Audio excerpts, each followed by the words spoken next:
they did a lot in like nature, like they zip lined and they went on a walk. Ooh.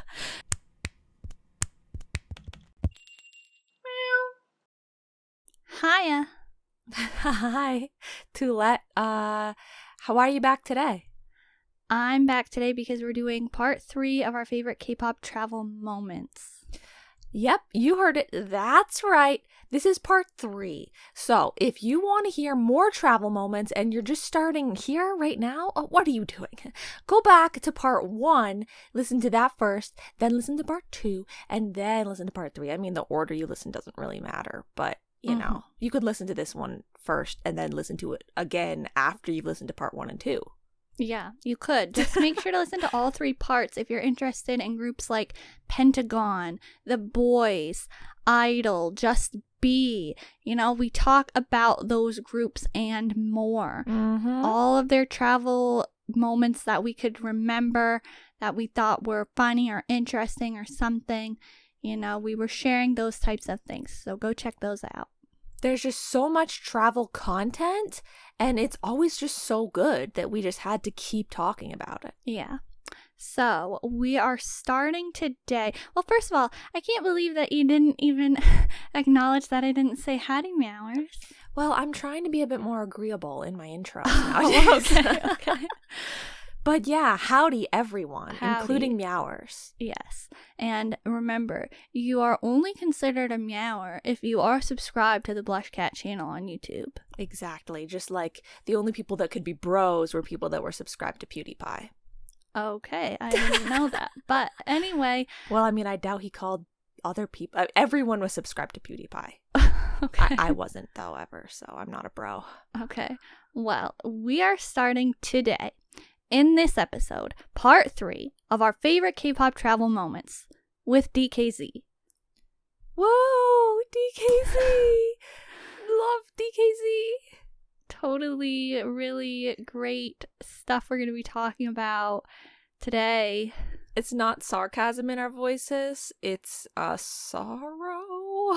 I don't know the right word, but yeah, okay. We love DKZ. DKZ, if you ever heard us talk about DKZ on the podcast before, you know how big of fans we are of DKZ and how I have been supporting them since, in my heart, since I first saw Blockbuster. Correct. So, we're the original Aries. So We're the original had the original podcast coverage of donkeys. No one was covering DKZ or donkeys back then. Yeah, well, anyway, that's just for jokes. Well, like, seriously, though. But, like, anyway, go listen to our DKZ episode if you're curious about our origin story with DKZ. But we're going to start off by talking about season 2 of their travel program. We can refer to it as DGDR. So we're gonna start with that. Do you have any moments to share from that? Well, I didn't really, because I don't remember that one quite as freshly, and so I figured maybe once you started talking about it, I would think of something. Okay, cool. Well, I will start off with the classic, really great, totally hilarious, somewhat like I feel bad for them moment, but it was really funny, of when the members tell Kyungyoon and Giseok that they have to dance to Crazy Night after they just woke up. That was funny. So how's that for a starting moment? That's a pretty good moment. Good moment. Mm-hmm. They just straight up like went with it. They were like, oh really, this seems right. yeah, they really like I could totally believe that. Like, they obviously believed it, but, like, other groups have had to do missions like that before, so it wasn't something weird. Like, I mean, Crazy Night was playing already. Right. And so all the other members were already outside, like, waiting for them. And so, like, they had to, you know, like, they were waiting for the activity to start, but all the other members, like, fooled them. And they were like, oh, you have to dance to the song first. So they were, like, tired and just woke up and were, like, still trying to do the dance. Yeah. Pretty good moment. Yeah. You've reminded me that this this, program was sort of my introduction to like DKZ new batch, as we call it. And so I didn't really even know the people yet when I watched this. So I have that I have that perspective, like we talked about with a couple of the other travel moments being the first thing I saw of a group. And so I didn't have the same perspective as if I were to watch it now. Well, I have another great moment that is sort of like a recurring moment that is 안녕하세요.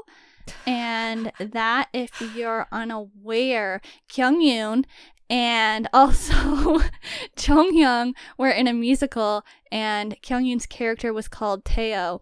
And so the members kept playing a joke and surprising him by saying hi, and then his character in the musical's name. Yeah, that was, it definitely got to a more extreme point than I was expecting it to, but it was definitely good for content. Yeah. I liked when it's not really very travel-y maybe, but I liked when they were drawing on the light, they made the little light frame things, and they were drawing on those because it was cool to see everyone's different style and personality of how they would decorate it. Yeah, Kyungyoon's was really pretty.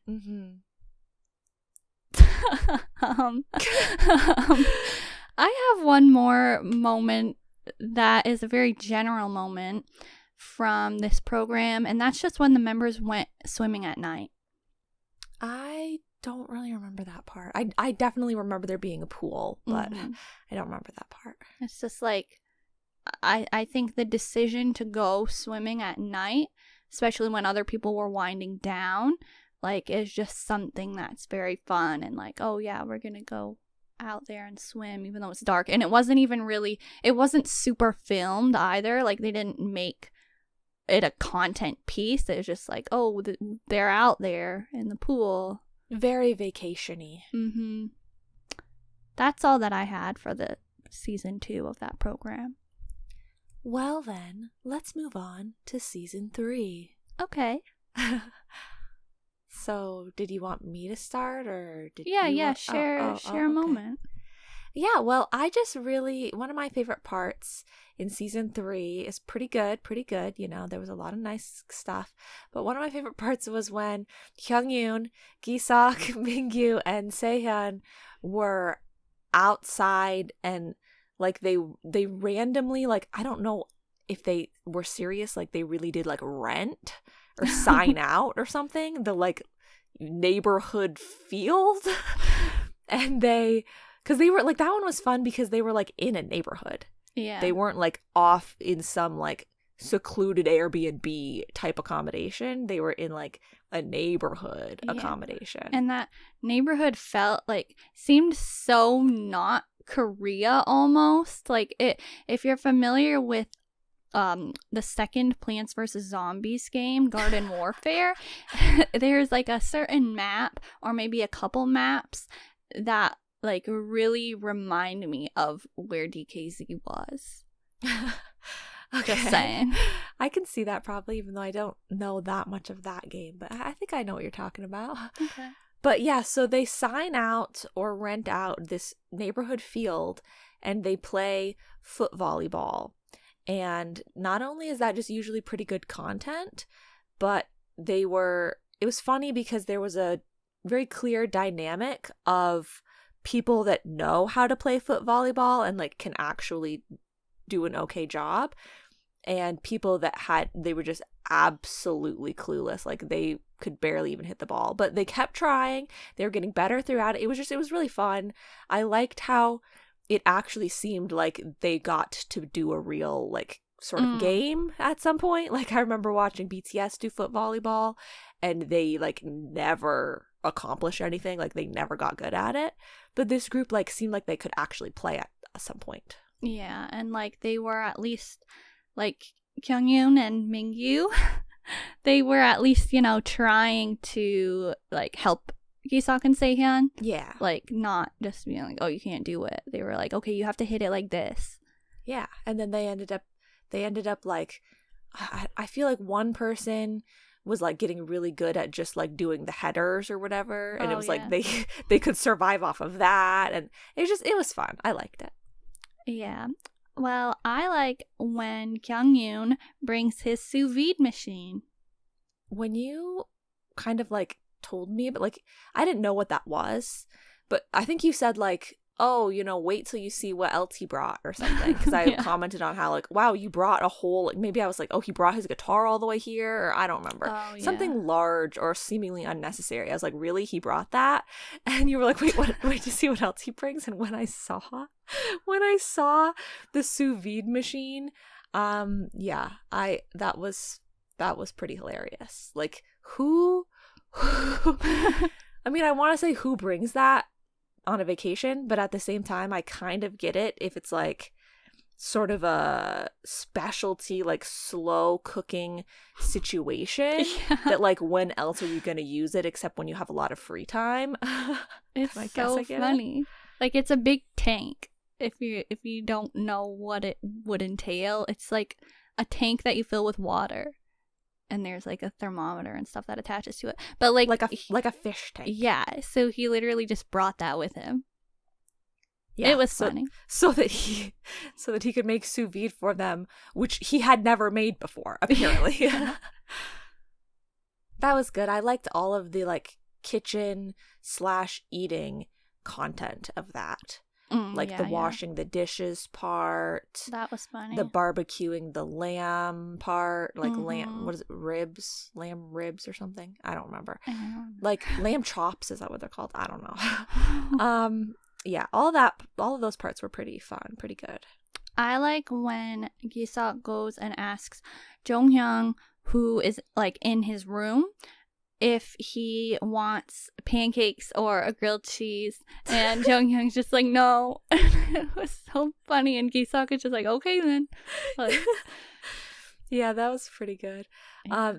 Does he? Am I making this up, or does he also say like, "Are you sure?" or "Really?"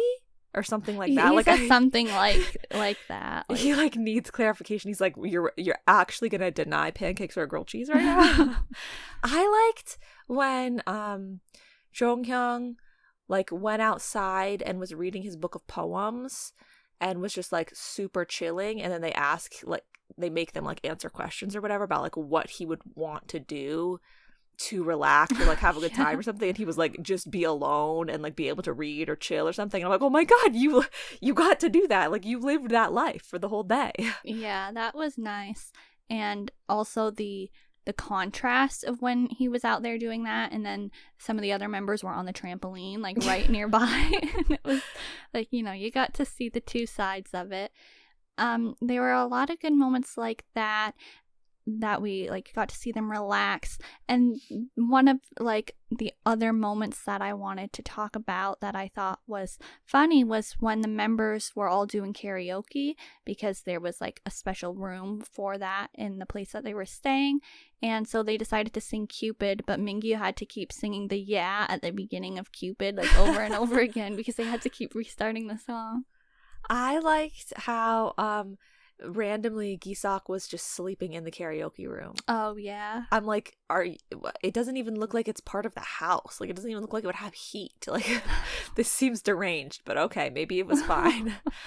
I also liked how just overall the program just sort of like they had a small bit of like guidance of what they were supposed to do. You know, they locked their phones away and they had to like fill out the little questionnaire or answer questions or something like that. I don't remember. But overall, it was very just like they actually just got to relax or do whatever they wanted. Like, they could do nothing if they wanted. Like, I'm comparing it to Monsta X on Vacation a little bit, because like that was also a thing where they never left the accommodation. But that one seemed like it had a lot more planned like games and activities, which made it fun in its own way. But I liked in this one just to see like, you know, they did just lay around and just read, which isn't content, you know. They did take naps, which isn't content, but like it was still enjoyable to watch, and there still was like a lot of good stuff from it. Yeah. I hope that they keep like getting to do those. Yeah, me too. So did you have anything else from that season? No, I don't. So I think that it's time to move on to WEKI MEKI. Okay, WEKI MEKI. I know all about that group and all of the people that are in it. As you should. Like Say from WEKI MEKI. And who else? The girl that looks like S-Coops. And who else? I know, not Lisa. What's a name that sounds like Lisa? Lucy. Mm-hmm. Oh, Lucy's not the girl that looks like S-Coops. Lucy's someone else.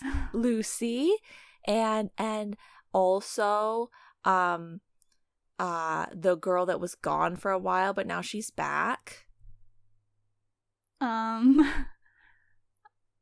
Was that WJSN? Am I getting them confused again? I don't know. Dang it. I thought I was getting more people. You know, your bias. I don't even... It must be a different I don't know what you're talking about. Doyeon had an injury at one point. Anyway, you don't like know entirely probably like everything I'm going to talk about, because as far as I'm aware, you haven't seen WEKI MEKI Mohe. Is that correct? Tiki talk a little more. Tiki taka. No, I haven't watched it, unless it's that thing where they're at the water place. Yes, that is part of it, and that I've is the seen part that that I want to talk about. But that's the only part you've seen, right? I think so. Okay. Well, let's just like start. I don't have a lot to say. But everything I'm going to be talking about is from that program. It's a really good program. You should watch it. They travel to like some different countries, and they, you know, get to have fun and do stuff. But something that bothers me about that program, just for a moment, like to say, is that it seemed like I would have been so offended if I wasn't allowed to eat the food when I was like in a different place. Like they kept doing games, and like the staff would like propose something and be like, okay, you do this, and then whoever, you know, if you lose, then you don't get to eat.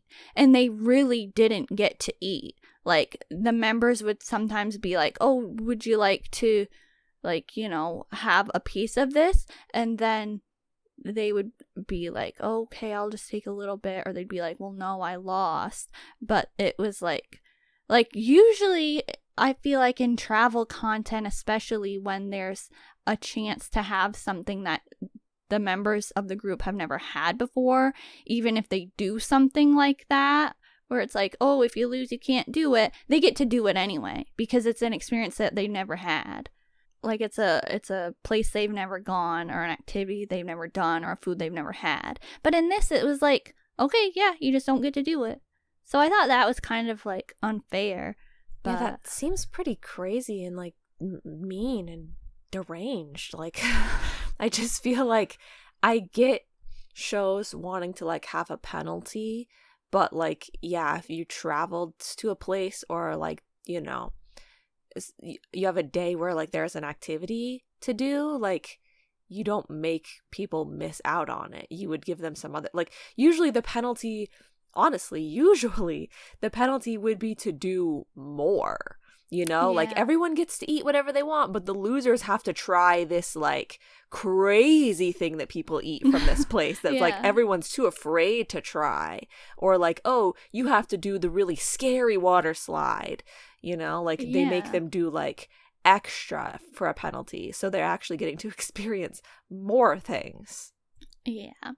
So that was kind of a bummer, but overall I thought the program was pretty unique. And so one of the things that I thought was like memorable and fun was when the members were in a hotel in Japan, and they decide to start singing songs one line at a time. Like I've seen a couple other groups do that, but it's not something that's done often. But like they had to try and just keep the song going with the right like rhythm, one line at a time. Okay, I've experienced that recently. Oh really? It went on for about 2 lines. With? You. What? Yesterday. Yesterday. Yeah, remember I said... Oh. Yeah, Nine Young Boy. Yeah, I said, I feel isolated. Yeah. Well, yeah, that's what they were doing, you know? That's what WEKI MEKI was doing. So it was fun, and it kept going for a while. So that was that part. Now I'll just move on to talk about another part when they were in Japan, and all the members were at an arcade for a while, and Yoo-jung was like really trying to get one of the things from the claw machine. Like, she desperately tried to win it, but in the end she couldn't, and they kind of ran out of time. But then, like, after a little while, like, they're kind of like going back to that area, and there's like a man who stops her, and he's speaking Japanese, and she's like, I don't really know what exactly you're trying to tell me, but he won the thing from the claw machine that she wanted, and he was trying to give it to her. That's really nice. You said man, and it made me think of like an older, like a man. But was it more like a guy? Yeah, it was like a guy. Because it's a bit creepier if it was a man, quote unquote. Yeah, no, it was just like, I don't know. Like he wasn't like 50. He was probably in his 30s or late 20s. I don't know. Like, do you think he knew who they were? No, he didn't seem like he did. I think that they said, or he tried to say, that he's somebody who like does that like kind of thing a lot. Like, he just spends he's his a crane time. game lurker. Yeah, he spent no. I didn't think you were gonna say lurker. I thought you were gonna say like, just somebody who plays it a lot. Like, I think he just goes to the arcade a lot. Crane game savior. Yeah. He watches out for people that are like, we're trying for a long time, and then he swoops in and shows them how it's done, and he's like, you wanted that? Here. You just wasted $30, and I got it in 50 cents. He's a crane game show-off.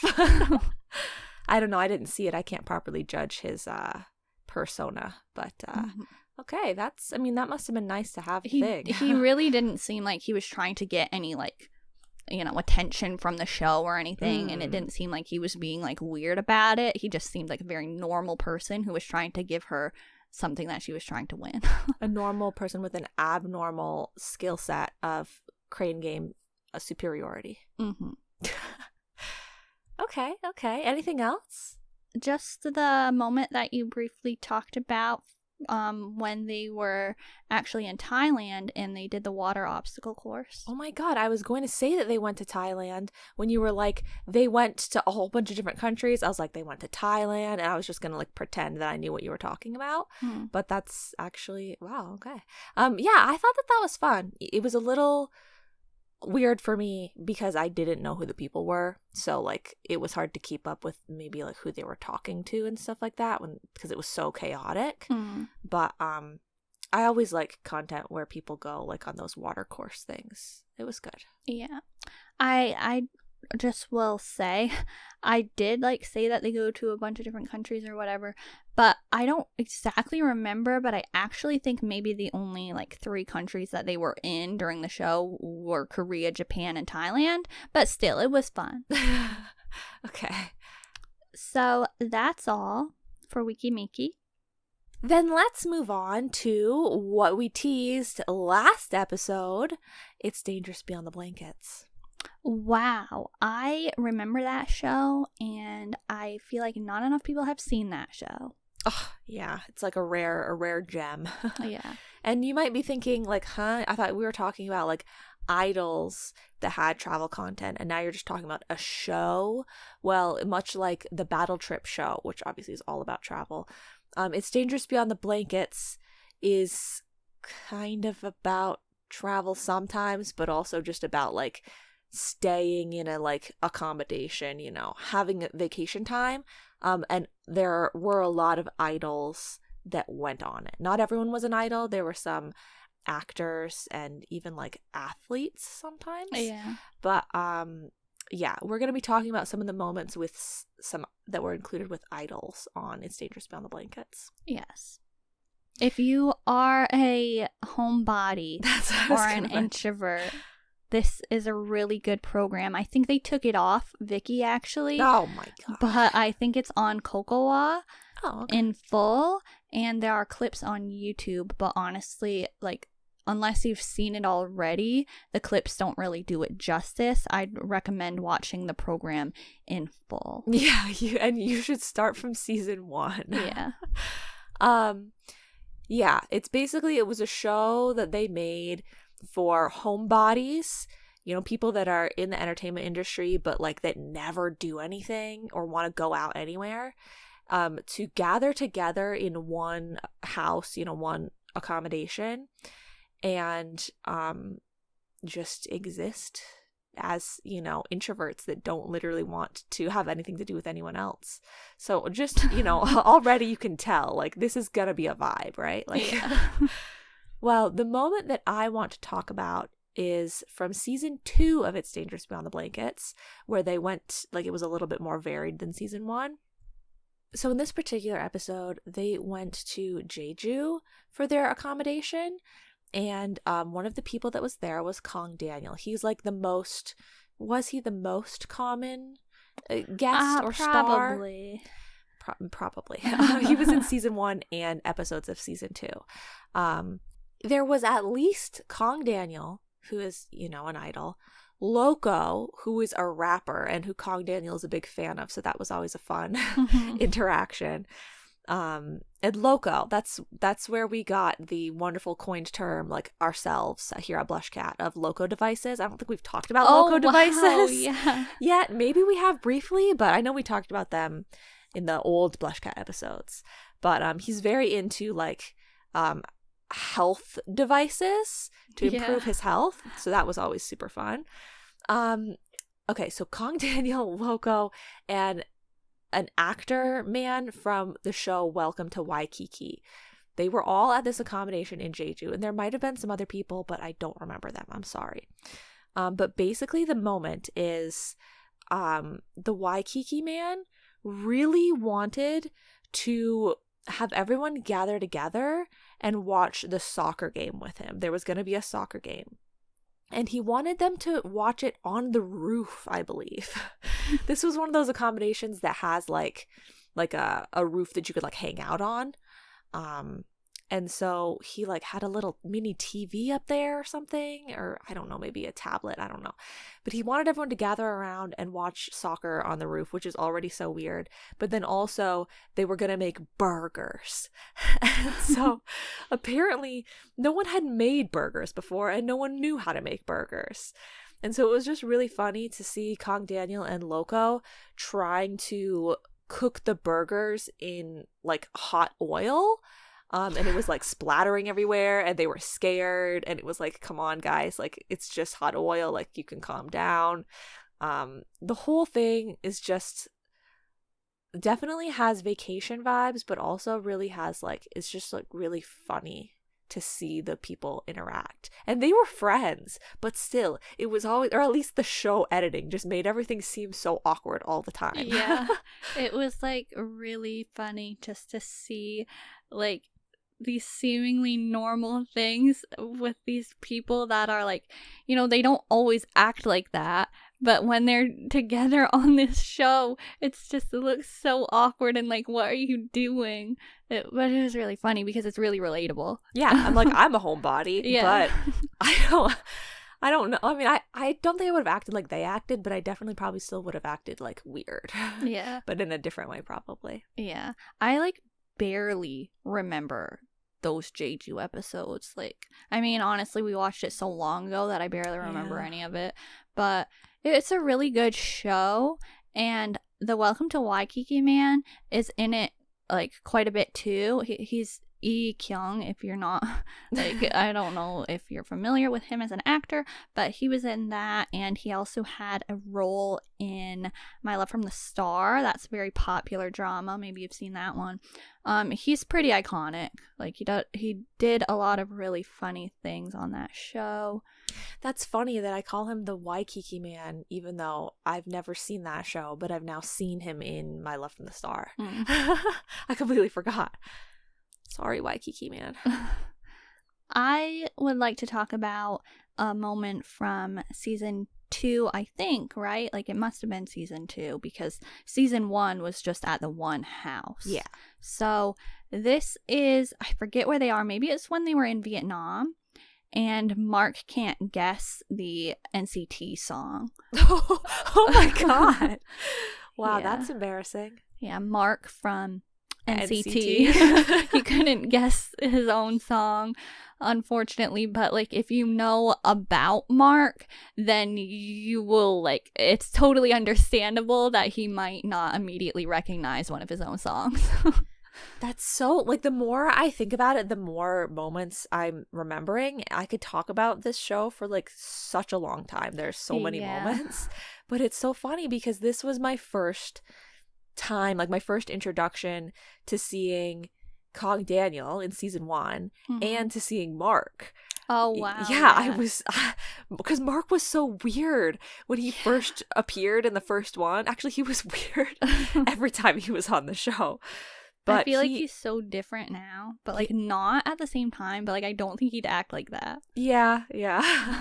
I just remember him being a big Kang Daniel fan, which is funny because Kang Daniel was a big Loco fan, so it was funny that they kept doing stuff like that. But yeah, and like Kang Daniel with the electric fly swatter, absolute mood. That was another moment that I really enjoyed. That one boy in season 1 that brought a suitcase filled with all of his jerseys that he then hung up and were just sort of there. And then he also brought the clothing rack. Yeah, he brought the clothing and rack had to bring it up the stairs. That was very odd. But also he just had a jar of peanut butter. Yeah, that he would smell. I'm like relatable, but at the same time I would never do that. Like I literally feel like I imagined that. It was such a weird thing, but it was so funny. And who roomed with Kang Daniel in season 1?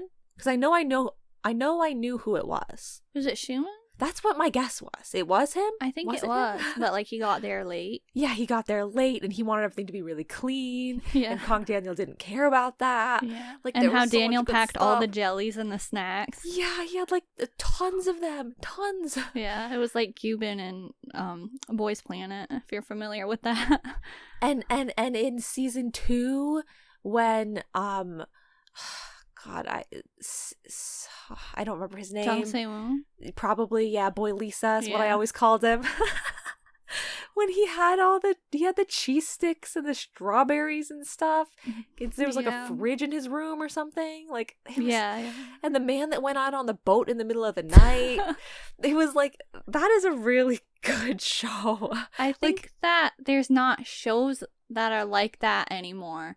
That like relevant people go on. Maybe there are and I just don't know where to watch them, but it never seems like idols are doing programs like that anymore. Seems like all the content is YouTube based, more like, you know, variety skit type of content, trying to be like Jessie Shoterview, but it's not the same vibe. And so it's like, you know, I feel like they need to bring back this sort of reality travel, or even kind of like, you know, Master Key was a good program too, but there's nothing like that anymore. Like all those ones that we watched a long time ago were things that I just like had never seen any content like that before, and it's something they don't do now. Like imagine the idols that would go on as Dangerous Beyond the Blankets if they made it again. That would be so fun. Jano would definitely go on it. I love, like, it's so slow seeming. Like, it's really, like, if you just walk in and it was on the TV, you'd be like, what the heck are you watching? Yeah. You know? That's what you did. Yeah, I was so confused. I was like, this show is weird. But, like, it just has such a vibe to it that makes it so good. Like, it's... in a way, you could still think it's a bit manufactured, that these people are acting weird and or that the editing is a bit weird and it makes it seem like that. But at the same time, it feels like refreshing how much it's not like produced, you know? Yeah. Like, they're just there, and you just get to see them being weird. And there's not like, let's get a group of people together and they're gonna play games and do an activity or whatever. Like, it seems a little bit more natural. Yeah. And I liked that. And I know that there's that show, like, you know, the Living Alone show or whatever. Oh, that I feel like maybe could have similar vibes to that. But at the same time, I feel like that one is a little bit more got that produced feeling, because doesn't it have like narrators or like, you know, all the people that commentary are on or something? Because I like to watch it because Key is on it. Ah. Like, so that the people who are on it and some other people like sit and narrate, so they cut to clips of like them doing that, but then they show the, you know, people at their house. Right, and like right. I feel like there's more like going out and doing stuff, like, oh, I'm going to a restaurant with my friend or something like that. Yeah, like this doesn't even, it's just cameras, you know, the auto following cameras set up in the houses. So it's not even, you don't feel like there's like a crew there, you know, you don't feel like there's producers there and stuff. Yeah. And the show doesn't have like, you know, cut to people talking about what they're seeing on the screen and being like, oh, haha, look how weird they're being. Like, you just are silently watching how weird they're being. Yeah. So I like that. I think that I Live Alone is like still good. Like, it still has that unique quality. Maybe because it's been going on for so long now. And like, I do really enjoy the segments, and like Key kind of like when he's at his house, he'll just like be walking around in his pajamas or something, acting kind of like they do on It's Dangerous Beyond the Blankets, doing like regular things like vacuuming or something like that.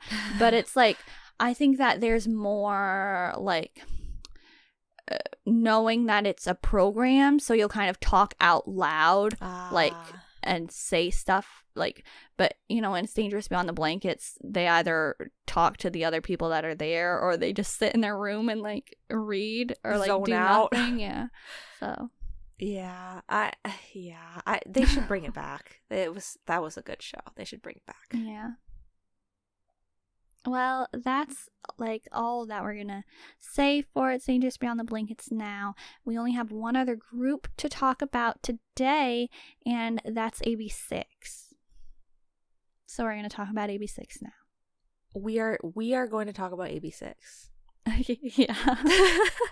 I can talk about AB6IX travel content, like that time when they were given an accommodation that was filled with dangerous insects or spiders or bugs or lizards or something, and it's traumatizing. And so it was the first time I ever decided, you know what, I'm gonna try to watch AB6IX content, because Woojin is in this group and it just debuted, and Woojin was like one of my favorite people in 101 besides Kang Daniel, and so I'm gonna watch AB6IX content and I'm gonna become an AB6IX fan. And so then I watched that video, and then I thought, okay, not the content for me, and I never watched anything again.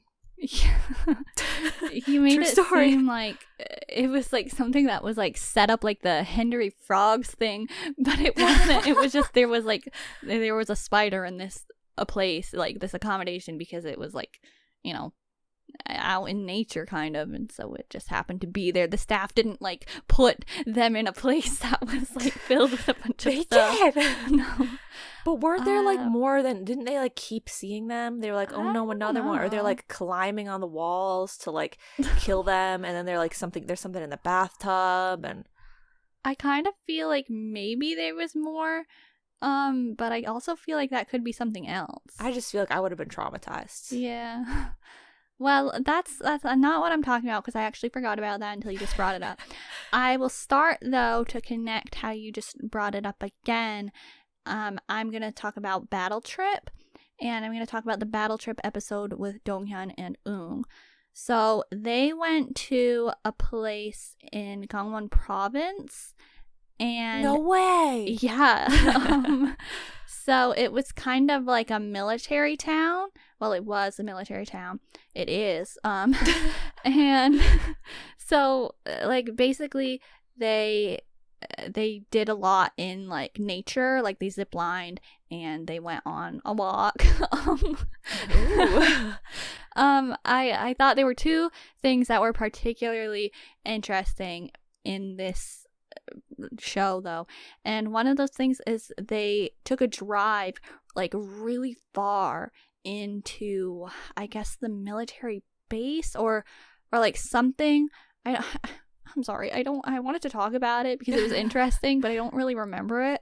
But they had to drive really far into something. And so they were going past all of these like, you know, structures like super far into nature. And it was like interesting because they had to drive for so long just to get to this one place.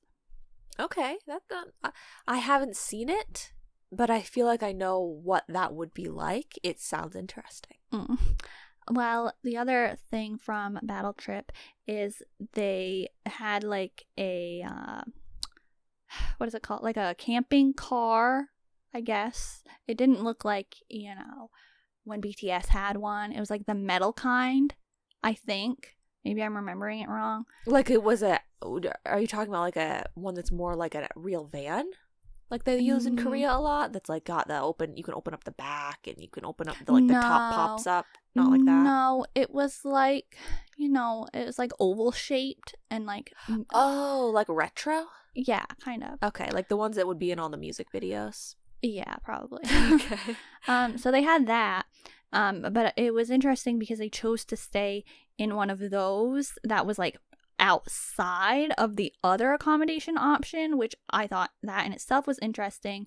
It was an old school that they turned into like, you know, a place that you can rent a room in and stay in. And ooh, that actually sounds fun. Yeah, it was kind of cool. Like they showed the inside of it, even though they didn't go in there. But like the show highlighted it as something that the audience could like book if they wanted to visit that place.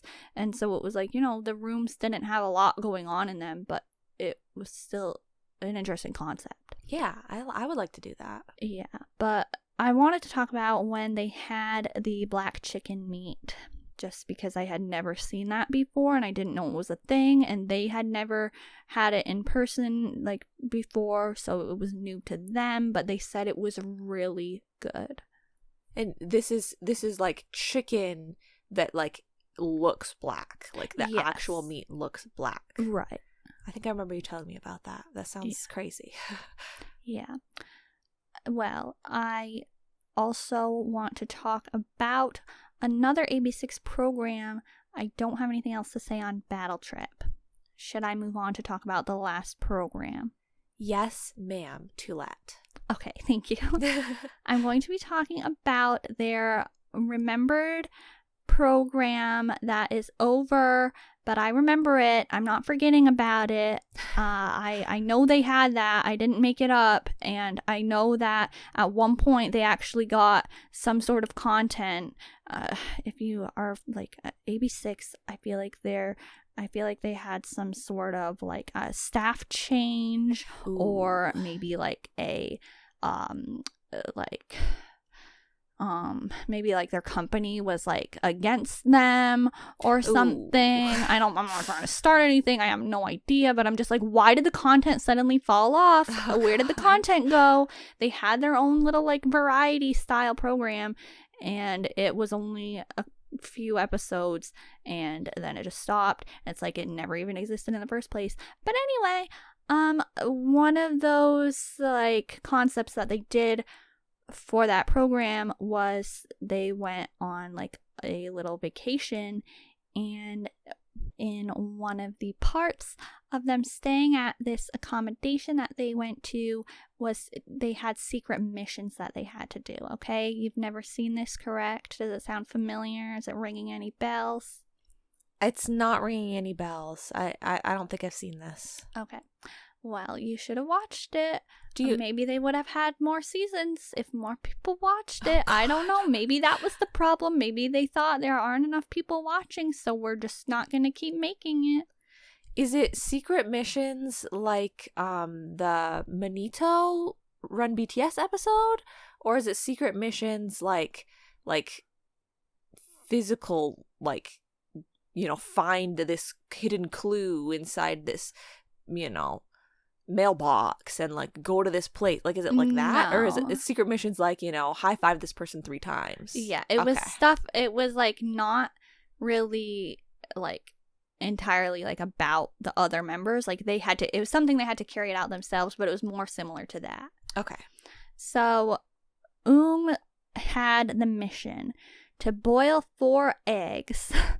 So, like, you know, they were all staying in this house, and he had to somehow go to the kitchen and boil 4 eggs without any of the other members, like, figuring out that was his mission, being like, what are you doing randomly boiling 4 eggs right now?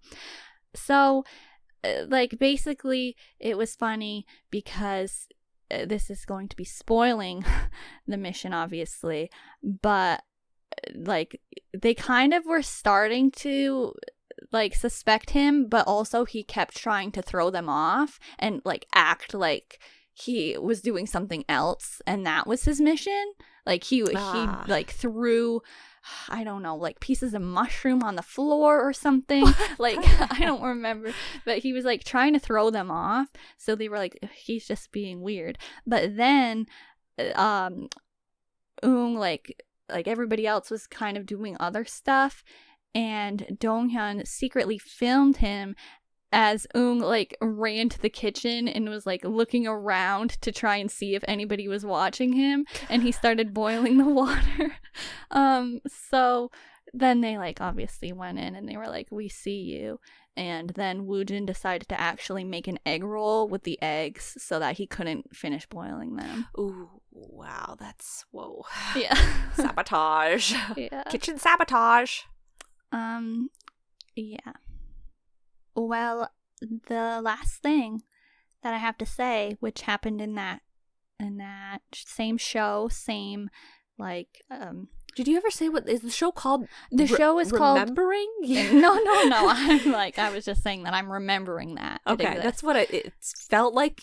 It got to that point where that's what you were saying, but then I was like, wait, did she ever say what the show was called? I call it Opyeongshik because that's like, I don't know if it ever got an English title, but that's like a, you know, an abbreviation, like, but that is what it's called, but it's like an acronym for the actual full length of the show, but like they call it that.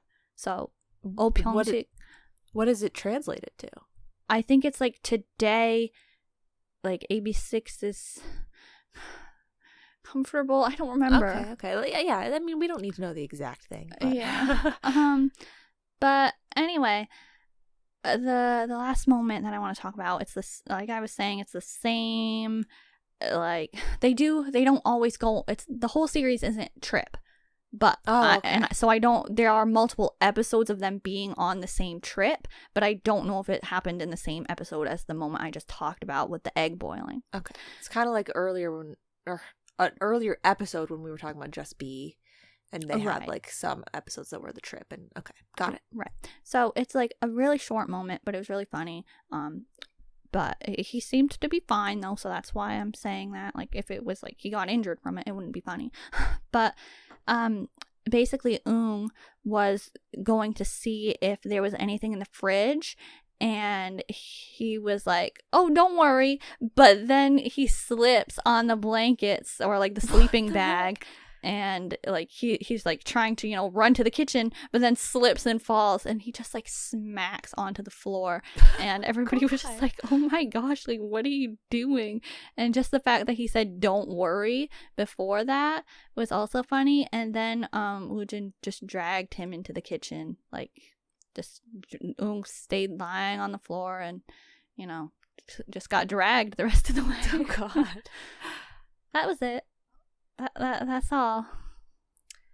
Well, those were some pretty good travel moments, if I do say so myself. Well, some people are going to be, you know, disputing. They're going to be like, there wasn't really that much travel. It was actually more just like in like a vacation time house situation. Okay, but it was travel moments / like being on vacation. Okay. Yeah, and you might call us out and be like, you remember this completely wrong. You don't even know the title of the show. You're such a loser. Like, we've heard it all before. I'm sorry. I deeply apologize. Most of this content is something that I haven't seen, in a really long time, because as I've mentioned, with specific groups and just in general, I feel like the content kind of slowed down. Yeah, and we fully disclaimed in part 1 more about how, like, this was just sort of from memory, some notable moments that we had. Yeah. And it's understandable it slowed down, obviously, with everything that's happened. And now people are, like, on tour and stuff a whole bunch. So it's like, what can they do now? They have to have 800 comebacks every single week. So what can you do? Preach. Yeah. So we are not doing a part 4 for now. Maybe one day we'll come back with some more travel moments, and that will be part 4. But we're done for now with the travel moments. So if you're sick of it, don't worry. Next episode we'll come back with something else. Yeah. Unless no. Yeah. Well, I hope that there is somebody who is capable of creating travel K-pop content who's listening to this episode and will, like, create something good for us. Yeah. So, thanks for listening. You can go ahead and leave a comment and share with us your favorite travel moments from anything that we talked about in this episode. Did you watch the show It's Dangerous Beyond the Blankets and have, like, some things that you remember that you thought were really funny that we didn't talk about? Or did you enjoy any other program that we talked about in part 1 and 2 that you didn't go comment in those episodes about? Because you could have done that, but if you didn't, you can do that here. It's never too late. Yeah. Please, if you liked this episode, go ahead and hit the like button on YouTube. And you can also subscribe to the BlushCat channel and turn on notifications if you haven't already done that to become a Meower. Thank you so much for listening, watching, and supporting. This has been Tulette. And me. Bye. Meow meow meow. Meow meow meow.